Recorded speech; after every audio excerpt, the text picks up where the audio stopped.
It all started with a very simple idea. Tell the stories of how successful middle market CEOs made it to the corner office. I'm Brant Handley, founder and managing director of Resource Options International, or ROI. We're the USA's premier executive search firm focused exclusively on empowering middle market companies to attract, hire, and retain A players while transforming top executives' careers and lives. ROI's Into the Corner office is dedicated to discovering how middle market CEOs advance their career, and we're making these remarkable and sometimes quite unbelievable stories available to you for the very first time. Listen and learn about the challenges they've overcome, the interesting people they've met along the way, and the lessons learned that steered these executives' unique journey into a middle market corner office of their own.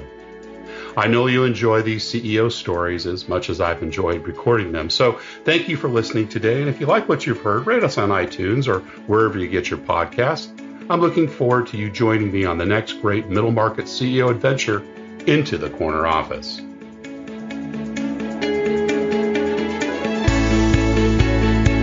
Today, my guest is Gigi Schweikert, Chief Executive Officer of Lightbridge Holdings Group. Gigi is responsible for all aspects of the company's strategy, leadership, governance, and operations, and was instrumental in creating and expanding the franchise systems to cover 7 states. Over the next 5 years, Gigi is preparing to triple the company's size, accelerating growth throughout the Mid-Atlantic region and beyond. She is an international thought leader advancing the quality of early education and childcare. With over 30 years of experience and 18 published books in 3 languages, Gigi has appeared on CBS, NBC, Fox, and the Wall Street Journal Lunch Hour News. Gigi enjoys reading, writing, and is proud of her greatest achievement, being mother to her 4 beautiful children. Gigi Schweikert, welcome into the corner office. Thank you so much for having me. I'm extremely excited to be in the corner office. And I'll tell you something funny is that it took me a year to actually physically move into the corner office. I was very happy in my own office, and we really actually do have a corner office. And the former CEO, who is chairman of the board, had moved out, and it took me a little bit and some encouragement to move over there. All right. Well, I'm glad to hear that and so excited to finally have a chance to chat with you too. And, we're going to talk about your career. I want to hear all the exciting things that are going on at Lightbridge Academy, but we like to start at the beginning. So tell us a little bit about your early family life, where you grew up, brothers and sisters, and what mom and dad did. Yeah, so great family life. And I grew up in North Carolina. It's where I was originally born. We moved around a bit. I am the oldest of 3 with 2 younger brothers. Right. And my parents were both teachers.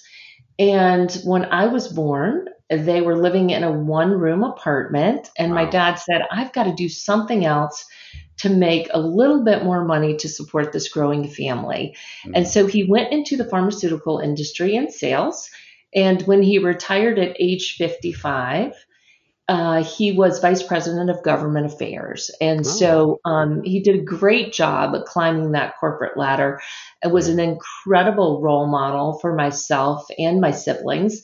And so I've had the pleasure of growing up in North Carolina, living in Steamboat Springs, Colorado for a bit, living in New York City. But I've spent the majority of my life now living in beautiful, and I will say beautiful, New Jersey. It often gets a bad rap, but it's a gorgeous place to be. Yeah, fantastic. Well, let's get a little bit more detail about your home life. So you said you moved around a little bit. Did you spend your early formative years in elementary school in North Carolina, or did you move during that time of your life?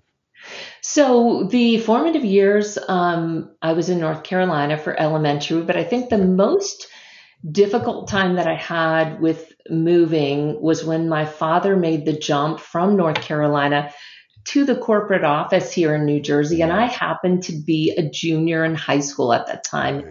And you can imagine how difficult that was for my dad in making that decision, and how difficult that was for me as a teen and a growing young adult to be very involved in my high school in so many different things, from student council to cheerleading to French National Honor Society, and having a nice group of friends, as well as having a guy that I was very keen on. Mm. And we moved mid-year. It was very hard for me. And I spent about 19 days actually at the new high school in New Jersey before I went back to North Carolina Oh, to wow. complete my junior year.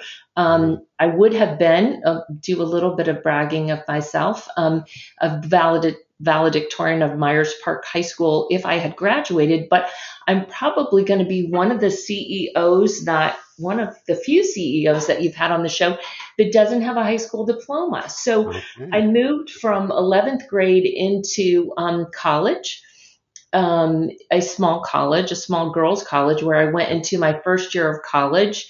And so while I have my degrees from college, I do not have a high school diploma. So Wow. it was a Interesting. Yeah. difficult time, but it was one of great learning and one of great understanding of what it was like to really see things that were important to me and to be tenacious about what I wanted even at the early age of 17. Right. Right. So did you go back and live with family or relatives when you finished that I last year of school? did. So I Yeah. ended up living with my best friend's family for a bit, Wow.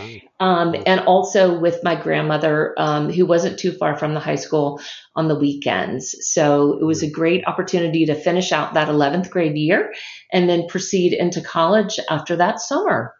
How nice. How nice to be able to have that opportunity. Well, there's no need to ask if you were a good student at school because it sounds like you. So, what, tell us about some of those extracurricular activities. I know you mentioned quite a few.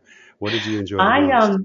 I pride myself on being a firstborn overachiever. So it's To say the least. it's basically a personality disorder issue that I have. So I have a hard time kind of learning how to relax. But I did a lot of different activities. So I think one of the things that I'm proud of is that I had a very easy time kind of meshing with different groups. So while I could kind of hang out with what we called the jocks during that day and the nerds on the science side and math because I loved that.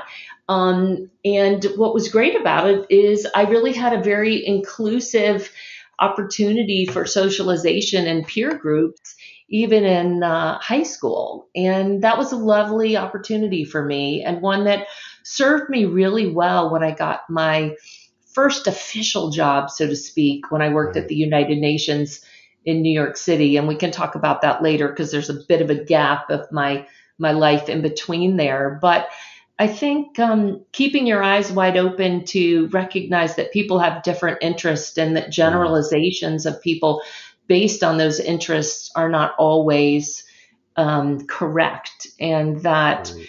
humans have so many more things that are similar about us than different about us when we really kind of peel back that onion.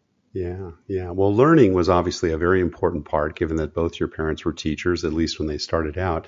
Did you aspire to get into that at some point in time, or did that come I later in life? did, but they Yeah. refused to let me. So what's been what's interesting is that when I did go off to high school, excuse me, I did go off to college, they wanted me to do something that was going to be a little bit more financially lucrative.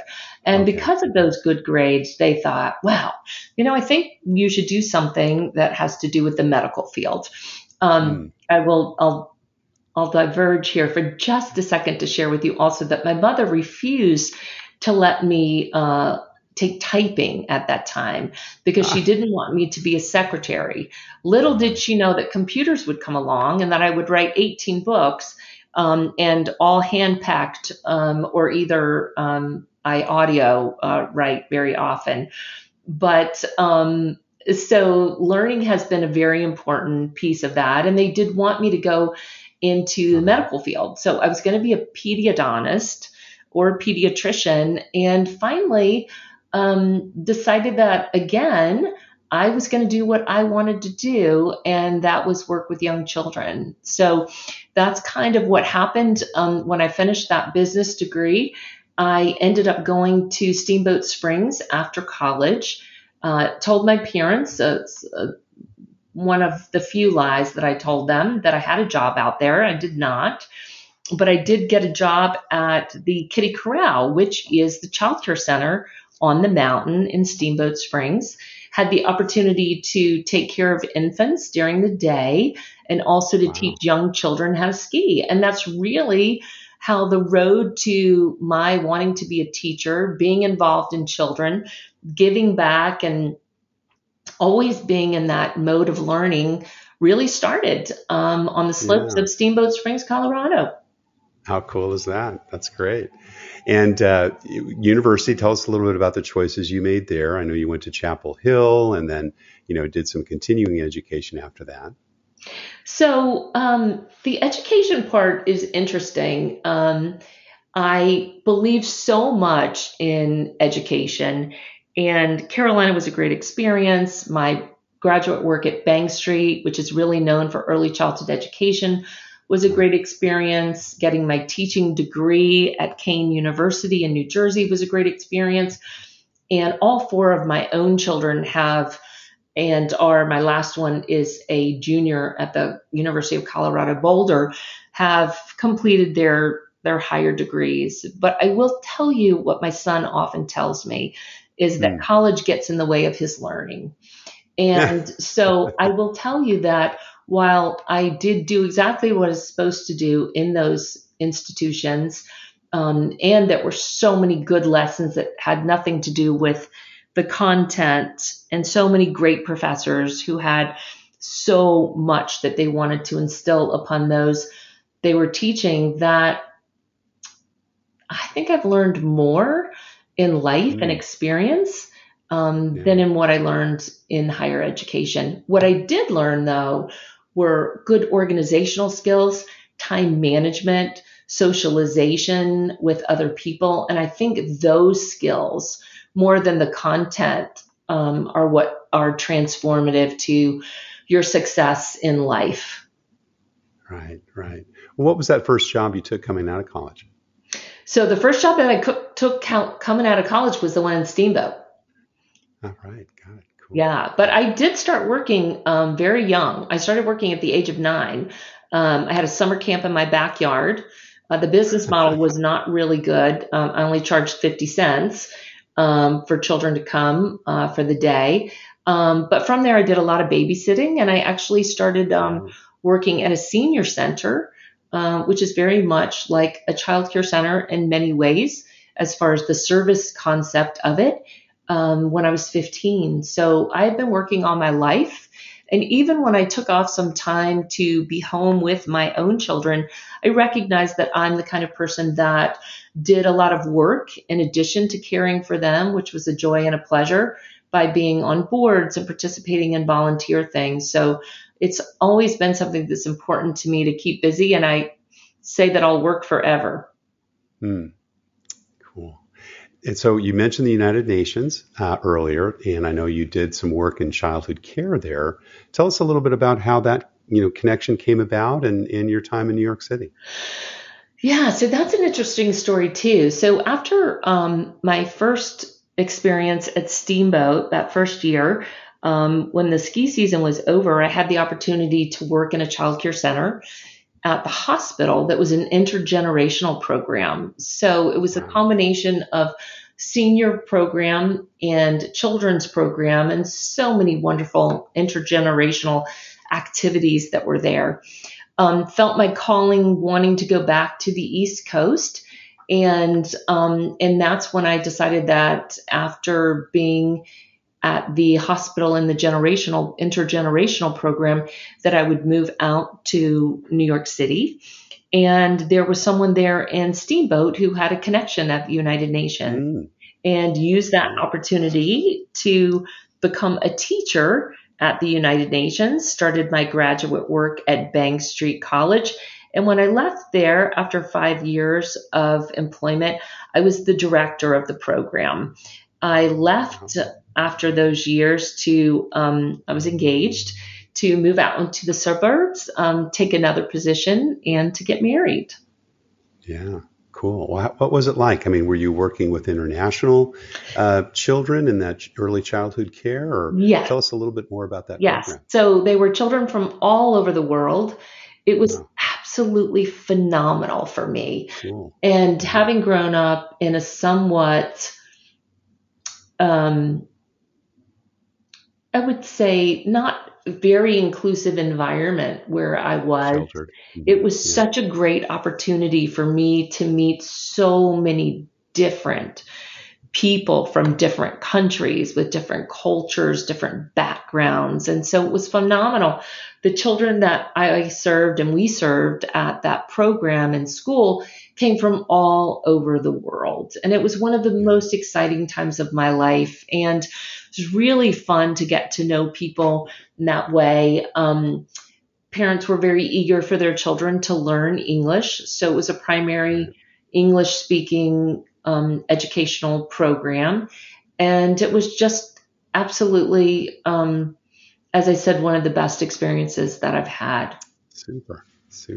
And then you went to Johnson & Johnson System of Family Centers, correct? That was your next job with Bright Horizons. Tell us a little bit about that transition. That's when you got married, went out to the suburbs, I believe you said earlier. Right. So I decided that I wasn't going to commute. And at the time,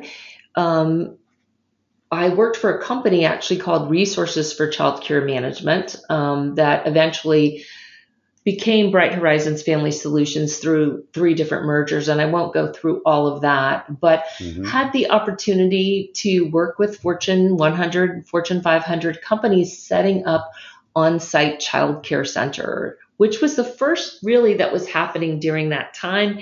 And companies really recognizing how important it was to support their employees in many ways through childcare, through fitness, and also through just having supervisors who were sensitive to work-life balance and the productivity that would gain. So I had the opportunity to work with Johnson & Johnson in setting up their on-site centers, as well as other pharmaceutical companies, banks, was Nations Bank at the time, but Bank of America, IBM, hospitals. And it was a wonderful opportunity, again, to use my skill set in early childhood education, but to also broaden it by starting to understand facility design, understanding municipal approvals, understanding what it costs to construct and develop a child care center, and participating in that as a project manager. So it was really just really helping me to round out that toolbox of skill sets that I had, from understanding operations to understanding finance to understanding development. And it was a very exciting and fun time. Fantastic. So let's, advance a little bit. I know that you had some time when you were doing keynote speaking and, did some writing and so forth on your own. Tell us a little bit about that transition before coming to Lightbridge. Yeah. So that transition, when I had my first child, it had taken me a few years to get pregnant. So we assumed that having the second child would take a few years as well. It did not. So my first 2 children are born just a year apart in the same month. And the third came along a couple years later. So when I had the first one, I went back to work full time. When I had the second, I went back part time. So I was still working in operations 3 days a week and then at home 2 days a week, which really, because of my personality and the demands of an operational job, meant that I was getting 3/5 of my pay and working full time. And then when I found out I was pregnant with my third, I decided that I would stay home, raise those children, and enjoyed that, and started a consulting business in early childhood education, as well as writing some books and starting to speak either for companies about early childhood education and work-life balance, work-life integration, and also working in the early childhood field, helping those who are trying to set up childcare centers, and also working directly with teachers and administrators on supervision and appropriate practice in the classroom. Cool, great. And some of the writing you did, tell us about that. So my writing started with just writing because it's fun and journaling and things like that. And then I started writing articles for friends and short little funny things on being a mom, whether they were a paragraph or a page, and was sharing those with my friends. And they said, "Oh, wow, these are great. You should publish these." And so I said, "Okay, let me give it a try."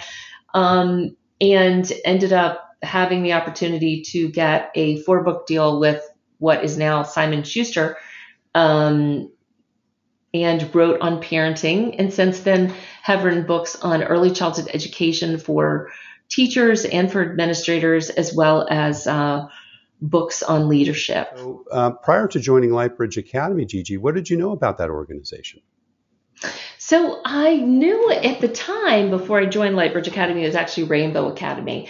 And I knew of the centers. There were about 13 centers. Right. And I knew the founder, Guy Falzerano. I had seen him at some of the local professional development conferences that I had worked as a keynote speaker. And he invited me to do some consulting work. And that's how I got involved with Lightbridge. I really wasn't looking for a job full time. I was very happy with my consulting work, and it really afforded me the opportunity that I needed to raise what were now 4 teenagers. Right. But then when they offered me a full-time position, I was extremely excited about it, as I had 4 that were in college. And so that was a win for everyone involved. And great company. Took the job because of the core values that we really live by every day at Lightbridge Academy, and because of the founder, Guy Falzerano, and the Circle of Care, which are 5 stakeholders. We're a franchise company, so it's the child in the middle, the community, the owners, the consumers, the parents, and the staff or employees. And I knew that it was a company of such care and such integrity that I would never be asked to compromise my integrity and what I feel is right for children and their families, and creating a supportive work environment for employees. And so with every decision that we have made in that company, it's been based on how it affects those stakeholders. And it has served us well, especially in times like COVID or any other time that's challenging, is to really push into your core values and to push into that circle of care. And that's what really impressed me about that company, and continues to impresses me. And at night keeps me up at thinking about it, because I want to make sure that as we grow and double the number of units that we have, that core value, that family feel, that circle of care remains intact on every level. And so while I feel very confident about our ability to grow, about our ability to replicate our proven model of success for early care and education for children and their parents, I want to make sure that we choose the right franchisees, that we partner with the right employees who share our vision and who share those core values, which are, I won't go through all of them, but they're so meaningful, that really care deeply about people. And caring deeply means that I'm going to tell you the great things, but I'm going to also care enough about you to tell you when I think you can improve, to happiness. That if we're going to do this job, or you're going to be involved in this company as a vendor partner, that we're looking for people who want to be happy, who want to enjoy what they're doing, because you're with your work family more than you're with your regular family. And so I really, that's how I know about it, and what I know about it, and why I took the position. I love it. What's the current footprint today? How many academies are there? Yeah, so great question. 65 centers in 6 states. We're primarily in the Northeast, which is where we started, but we're branching out and have centers that are currently operating in North Carolina, in Virginia, in Tennessee. We'll be opening soon in Florida. We've awarded franchises in Texas and Ohio and Michigan. And so up and down the East Coast, and then kind of jumping over to Texas, and opportunistically we'll look at some other things in between. But basically that's where we're headed right now. What are the ages and grades that you serve? Such a good question, because in early childhood education, we are really working with children from 0 to 8 years is the true definition of early childhood education. During school holidays and in the summer, we're serving children up to age 12. But we can get children as early as 6 weeks in New Jersey. Parents are ready to transition back into the workforce. And so we really take the work that we do very seriously, from the point of care and health and safety, as well as the education of these children. Now, is it supplemental when they get to the grade school age, or is this a replacement for what they would normally do during grade school? So typically children will move on to a private, parochial, or public school at kindergarten. And then, so when you're serving kids up to the age of 8, then it's in substitution for grammar school, correct? In other words, they wouldn't normally be also, going to. Absolutely. So when there's a holiday during spring break or between Christmas and New Year, or over the summer, because parents don't just work 180 days a year, which is what the school system operates on, we're there to bridge that gap. Yeah. Awesome. Cool. Well, what do you look for when you're looking to hire the people in your organization, as well as the franchisees that you bring on board? Wow. So great questions. So let's go with the franchisee second, and let's start with the employee. The employees that we're looking for are happy people. We hire happy, and we train for skills. So we ask a lot of interesting questions in our interviews. Things like, if you were a superhero, what type of superhero would you want to be? Give us an example of how you've shown someone you really care for them. Tell us how someone could make you very, very happy and relaxed in a service experience, such as going to the bank, or being at a restaurant, or going to a hotel. And so we really want to hear how people innately feel and what their worldview is.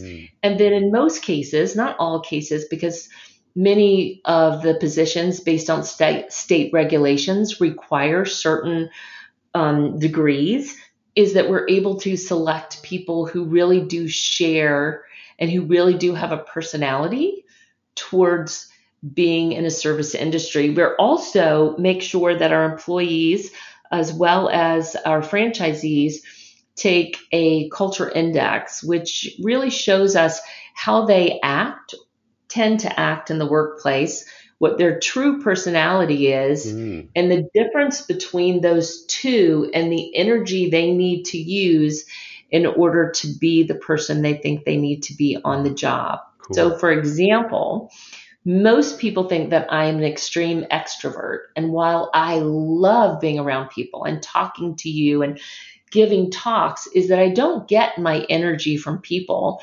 That tends to take my energy, and I need to go and recharge before I enter. But a true extrovert, like my daughter, my third daughter, gets her energy from being around people. So those are one of the things that we do beyond the hire happy, is to see what someone's really like, so that we can really build a team.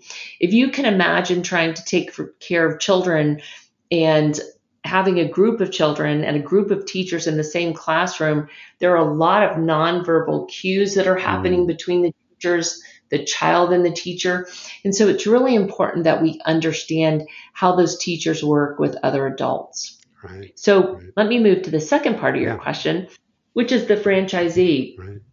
So there's some tangible things that we're looking for in a franchisee. We're looking for their business acumen, as far as the ability to run a business, not necessarily childcare, but knowing how to run a business.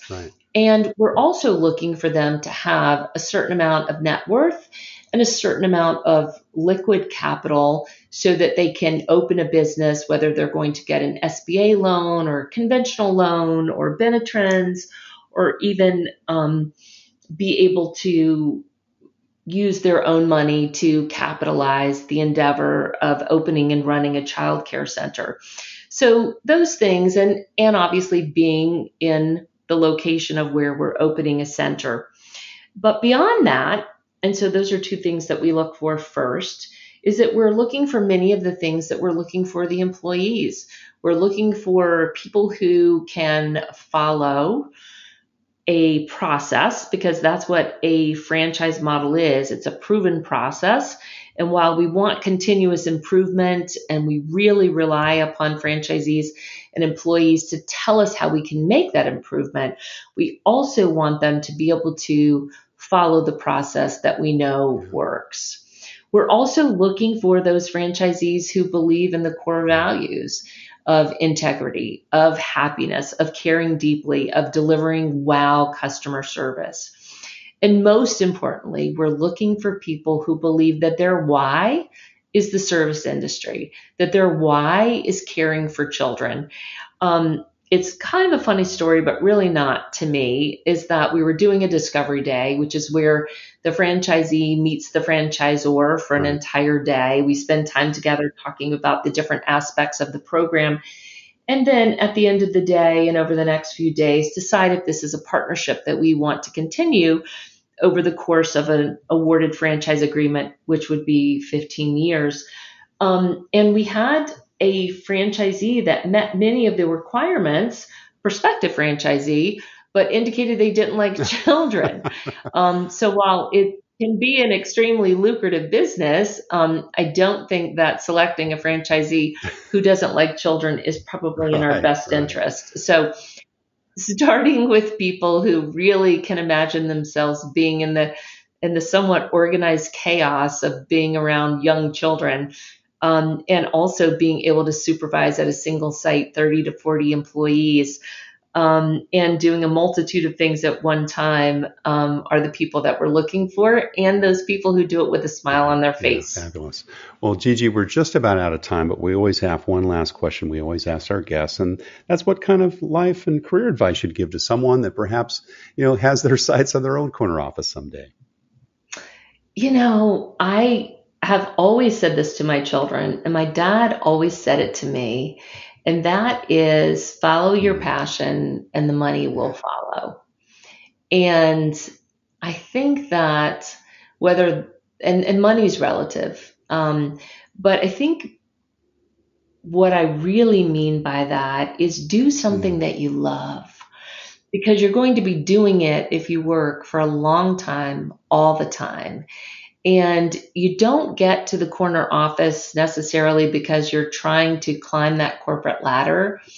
The majority of people who get promoted are promoted not for their technical skills, but for their emotional intelligence, their ability to get along with people, their ability to communicate their vision, their ability to deal with conflict, their ability to get people rowing in the same direction.